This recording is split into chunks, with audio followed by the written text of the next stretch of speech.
스파크 플러스는 일단 제 이름은 김동원이고요. 세상을 바꾸는 시간 15분에서 5가지 사랑의 언어 인증 강사로 활동을 하고 있고요. 에버노트 공인 컨설턴트로 하고 있고, 이제 대학교에서 사실 강의를 하고 있고요. 전문 강의로 강사를 시작한 지 한 15년 정도 됐다고 보시면 돼요. 비용과 부담이었었죠. 기업 강의할 때도 이제 전국으로 다니다 보니까 실제로 오피스에 상주하고 있는 시간 자체가 일주일에 한 번 내지 2번밖에 안 됐었어요. 오피스를 강남에 한번 구했을 때 무조건 최소 기준 자체가 보통 1년이나 2년부터 시작이 되니까 지방을 오고 가고 하는 일이 많은데, 저한테는 이제 부담스러운 비용이었다고 말씀드리고 싶어요. 공유 오피스 같은 경우 월 단위 계약이 가능했었고, 나갈 때도 큰 부담 없는 입장이었었고요.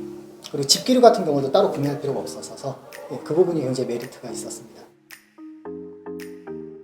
다른 오피스 쪽을 상담 가기로 했던 날 비가 와서 역삼역 쪽에 서 있었다가 카페를 들어갔는데, 그 카페가 우연치 않게 역삼점으로 이어지는 작은 카페였었죠. 그래서 저는 같은 곳인 줄 알고 모르고 들어갔었어요. 그때 매니저 한 분이 친절하게 다가와 주셨고, 이야기를 하다 보니까 그 매니저님 통해서 굉장히 이미지가 좋아졌고, 그 타 업체를 갔다 오고 확실하게 스파크 플러스 바로 상담을 하게 됐던 케이스였습니다.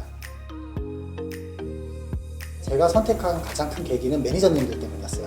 사실 동료 강사님들이 이제 다른 업체에 많이 계세요. 많이 계신데 방문해서 보게 되면은 뭐랄까요? 약간 그게 사무적이라는 게 느껴져요. 제가 좋고 제가 편한 곳에 들어가야 된다고 생각을 했어요.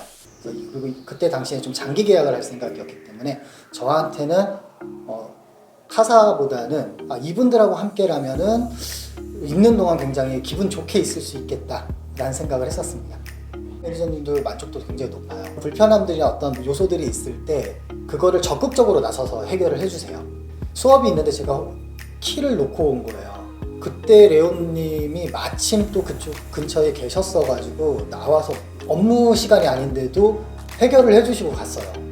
안 해주셔서도 괜찮은데 마침 계셔서 해결을 해주셨지만 그게 아니었어도 그때 받았던 감동은 굉장히 크거든요. 그러니까 저는 이런 부분들이 저는 진짜 스파크 플러스 전 최고 장점이라고 생각을 해요. 저한테는 그 전지점 다닐 수 있는 건 큰 장점이죠.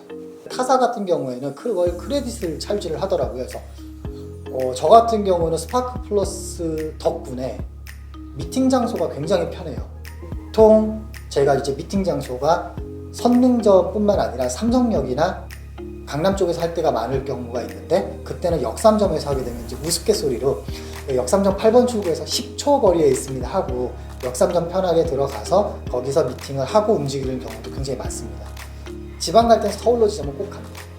강의 준비를 할 때 미리 가서 서울로 지점에 들어가서 있다가 KTX를 타죠. 부가적으로 생각했던 장점이 저한테는 또 가장 큰 장점이 되고 있습니다. 아마 스파크 플러스 지점에 카드가 제일 많이 등록되어 있는 사람 중에 하나지 않을까 싶습니다.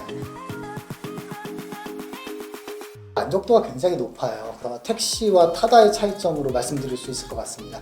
택시를 타게 되면 기사님 공간에 내가 들어가는 느낌이고, 타다를 타게 되면 내 공간을 내가 타고 간다는 느낌이 든 것 같아요. 타사 같은 경우는 저는 약간 그렇게 말씀드리고 싶었었어요. 내가 이곳에 입주한다는 느낌과 여기는 내 공간이다라는 느낌은 굉장히 다른 것 같습니다. 스파크 플러스가 주는 안정감이라는 것은 저한테는 집밥같이 좀 편안함을 항상 제공을 했었습니다. 스파크 플러스는 친한 친구다 라고 말씀드리고 싶습니다. 왜냐하면 친한 친구들이 그러잖아요. 어떤 이야기를 하더라도 편하게 얘기를 해줄 수 있고 꼭 좋은 얘기만 안 해도 되는 것처럼 스파크 플러스의 매니저님들이 정말 친구 같으시더라고요. 그건 참 좋은 것 같습니다.